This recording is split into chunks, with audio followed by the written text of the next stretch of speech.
Creation is freedom. The act of bringing something into existence that did not exist before.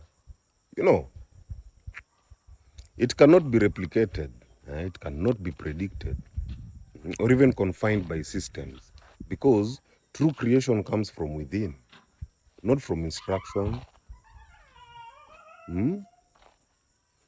Systems by design are built to maintain order, to predict outcomes, and to regulate behavior. But creators operate from chaos, from inspiration, from intuition, and most importantly, from flow. That is why in any system, the creator remains untouchable. Systems depend on structure.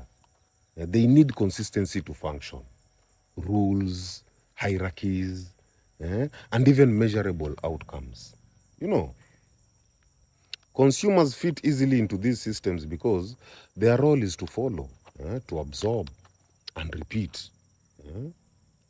But creators bend systems. They disrupt patterns and introduce possibilities that did not exist within the structure. A system can train, it can employ, or even reward a creator, but it can never own one. Creation is embodied. It flows from individuality, from lived experience, from consciousness itself. You can't systematize originality, because once it is systematized, it becomes imitation. That's why true innovation always happens at the edges, outside what's known or even approved. The system's trap is comfort. It gives consumers a sense of stability and belonging while slowly numbing their imagination. But the creator thrives in uncertainty, transforming discomfort into art, into meaning, and new realities. A system can survive without consumers for a while, but without creators, it eventually collapses. Because creation is the source of evolution. Psychologically, creators function from a self-actualized space, driven by inner vision rather than external validation. Their fulfillment comes from expression, not approval. Consumers, on the other hand, are shaped by systems that feed them prepackaged meaning and identity. The more dependent they become, the less they create.